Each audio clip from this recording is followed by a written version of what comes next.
L'éco-construction, les éco-quartiers constituent des enjeux considérables puisque le secteur du bâtiment est le secteur le plus consommateur d'énergie, le secteur qui produit le plus de gaz à effet de serre. Et donc autour de la construction des nouveaux bâtiments, mais aussi de la rénovation des bâtiments anciens, il y a des enjeux énergétiques et sociétals considérables.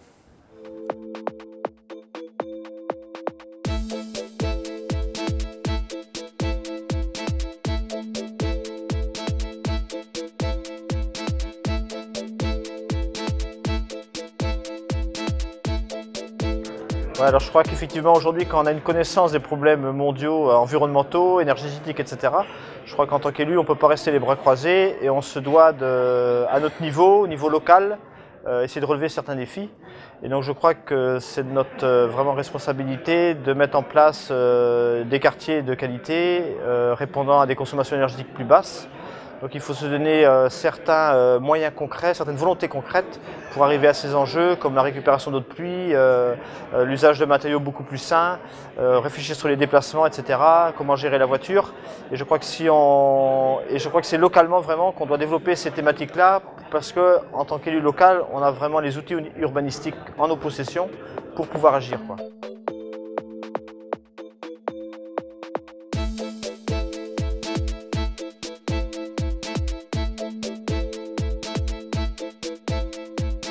Alors sur Nordel, nous on a d'abord voulu mettre en application celle d'économiser l'espace. Nordel, c'est une commune de 2800 hectares, mais une commune qui se développe comme toutes les communes de l'agglomération rennaise, donc qui avait tendance à consommer son espace. Donc la première chose qu'on a fait, c'est d'abord de tenter d'économiser l'espace. Parce que si on avait fait comme traditionnellement, ça se faisait à Nordel d'ailleurs, parce qu'il y avait des lotissements communaux qui s'étalaient, on aurait consommé 150 hectares. On en a consommé 25.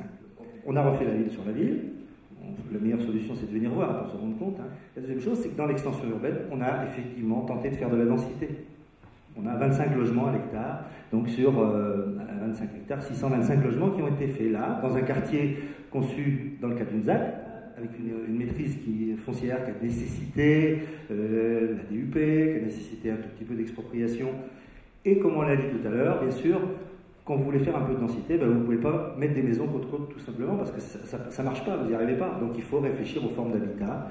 Alors ce qu'on peut dire, c'est qu'en termes de SCOT, on a bien perçu qu'il fallait avoir des opérations d'ensemble aménagées plus par ZAC ou par opération, disons, longuement mûrie. On a vu qu'il fallait éviter de faire des lotissements en raquettes, on a vu qu'il fallait apporter une attention toute particulière au déplacement d'eau, à un certain nombre de prescriptions que l'on retrouve aujourd'hui de manière courante.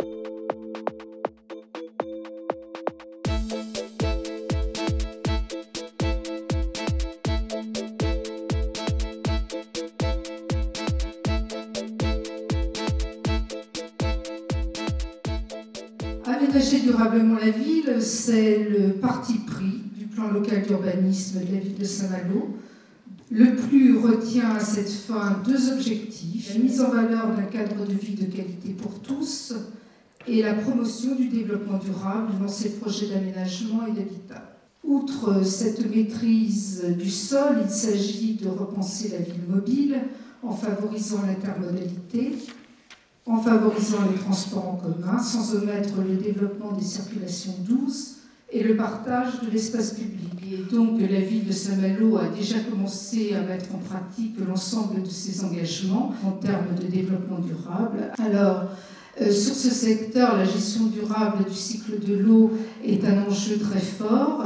L'eau pluviale donc sera collectée au travers d'un réseau de noues plantées qui converge vers un vaste bassin de percolation. Et nous aurons également une superficie d'1 hectare plantée de saules et d'osier. Et le bois récolté sous la forme de copeaux permettra d'alimenter les chaudières à bois. Les utilisations possibles des copeaux, donc c'est avant tout pour nous l'objectif de la société coopérative, c'est l'utilisation en bois énergie, donc c'est-à-dire valoriser ces copeaux locaux pour des projets de chaufferie collective pour les élus ou des projets pour les particuliers en chaufferie individuelle. 50 mètres cubes de copeaux, ça représente à peu près 4000-4500 litres de fioul et ça c'est l'équivalent du chauffage d'une maison d'habitation de 150-160 mètres carrés habitables, puisqu'on part du principe qu'une maison d'habitation de 120 mètres carrés habitables, il faut 30 mètres cubes de copeaux à l'année. En collectif, l'utilisation elle est simple. On a une chaufferie centrale et un réseau de chaleur qui va permettre d'approvisionner l'ensemble des bâtiments qui vont être chauffés par la chaufferie collective. Puisque au niveau du coût, au niveau écologique, on utilise une énergie renouvelable, puisque la gestion est durable du bocage. Et au niveau économique, on est sur une énergie qui est 2, 3, 4 fois moins chère que les énergies fossiles ou l'énergie électrique qui reste la plus chère des énergies.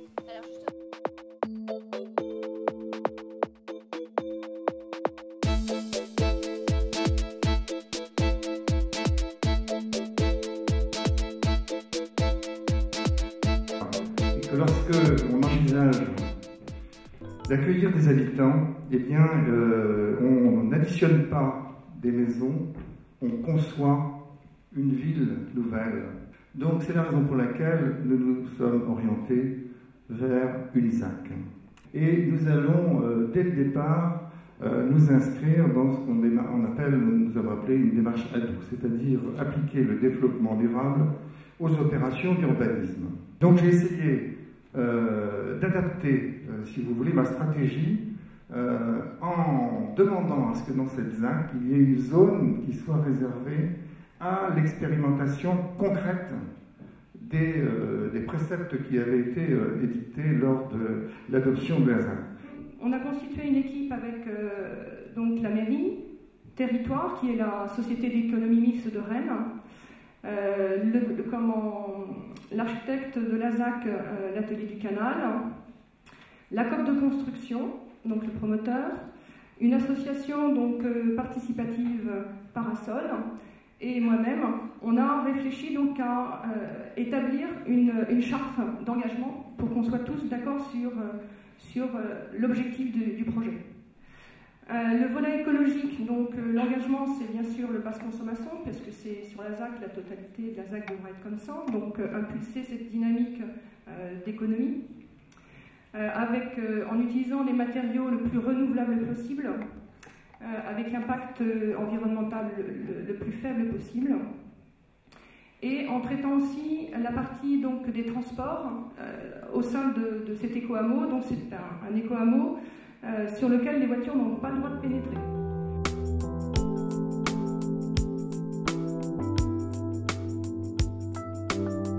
Ce bâtiment réalisé à partir de matériaux sains, donc bois Douglas non traité, cellulose, fibre de bois, va au-delà du standard BBC puisqu'en fait le bilan thermique global montre un niveau de consommation de 42 kWh par mètre carré par an. La production d'eau chaude est réalisée à l'aide de panneaux solaires. Autre point clé d'un bâtiment de ce type, c'est le système de ventilation double flux, donc qui récupère les calories de l'air vicié extrait pour réchauffer l'air neuf entrant. Et le peu de chauffage que demande un tel bâtiment est produit par un poêle à granulés bois. Donc la réussite d'un projet comme ça réside dans la cohérence de tous les choix. Donc on parle de système global. Donc les pouvoirs publics français ont mis en place leur propre label qui est Effinergie. Et effectivement, pour pouvoir bénéficier des différentes incitations fiscales, il faut également faire labelliser les bâtiments Effinergie, ce qui est le cas de ce bâtiment.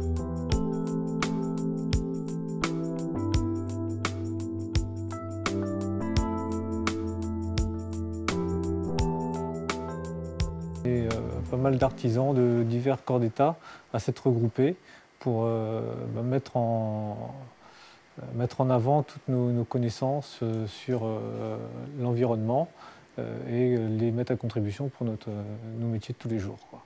C'est-à-dire que concrètement, on apprend à travailler ensemble, on se forme également auprès d'organismes pour connaître les métiers des autres. Alors il y a plusieurs centres de formation, il y a la CAPEB, il y a la Chambre des métiers, l'ARFAB. C'est des formations qui sont différentes pour chaque corps de métier. C'est vrai que l'électricien, il ne va pas avoir besoin de la même formation qu'un maçon. Le couvreur, c'est pareil, il ne va pas être sensibilisé aux mêmes matériaux. Donc chacun trouve sa formation un peu qui lui va bien. On recrute des jeunes dans nos entreprises.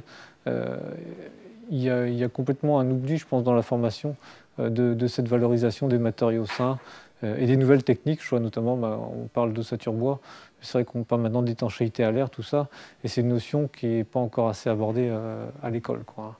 Donc on a, nous, aussi un rôle de formation dans nos entreprises. On doit se former, on doit reformer derrière. Donc c'est vrai que ça ne va pas se faire comme ça du jour au lendemain. Ça, c'est petit à petit, mais la demande arrive aussi petit à petit. Donc le tout, c'est qu'on se retrouve, je dirais que l'échelle, c'est 2012 pour les bâtiments BBC, et que tout le monde soit prêt vraiment pour cette étape, quoi.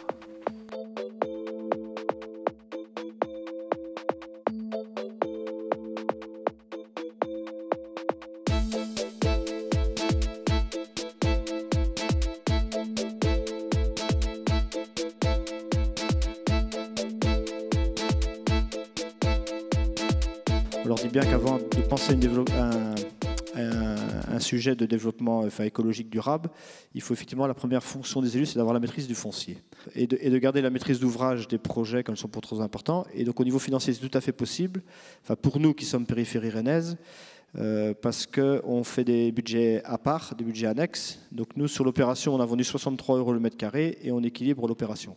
Et donc on a eu la chance de rencontrer M. Mingui et le Garzik. M. Mingui, qui est quand même un précurseur sur l'urbanisme. Et ils nous ont bien dit dès au début, il faut, je crois, c'est le rôle des collectivités aussi, mettre des exigences, quoi. Et pour moi, qui aujourd'hui ne sont pas des contraintes, mais sont des atouts en plus, vu toutes les problématiques qu'on connaît. Donc je crois que c'est important effectivement d'oser, entre guillemets, mettre un certain nombre d'exigences réalisables.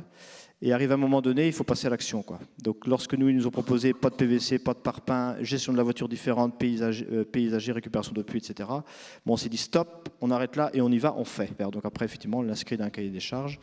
Mais je crois qu'il faut donner un certain nombre d'exigences, parce que je prends toujours l'image de la personne qui va venir vous voir, qui va dire le chauffe-eau solaire, ça coûte trop cher, c'est pas rentable, et qui va avoir un beau 4x4 qui vaut 20 millions dans la cour, quoi.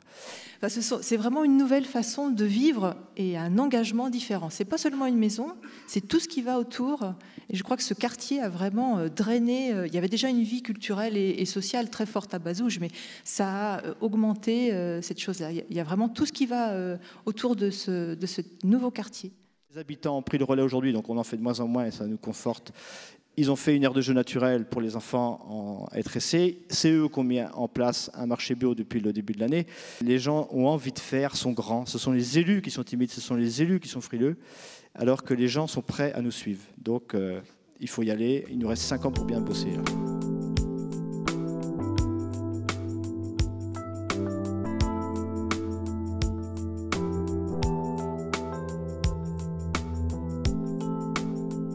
Je crois qu'en matière de développement durable et donc d'éco-construction, nous sommes sortis de la période des discours et des bonnes intentions pour rentrer dans la période des actes et de la motivation. Et moi, je suis très heureux de voir qu'après quelques années d'expérience et de discussion, nous rentrons vraiment dans le vif du sujet avec l'ensemble des partenaires, c'est-à-dire tous ceux qui participent à l'acte de construire, hein, les bâtisseurs, les architectes, les entreprises et aussi ceux qui ont la décision politique. On dit souvent que les politiques n'ont plus la maîtrise des choses et des événements. Je crois que là, nous sommes en train de nous la donner, non pas par autorité, par un acte autoritaire, mais simplement par la concertation. Et je trouve que le résultat est déjà tout à fait positif, donc il faut continuer.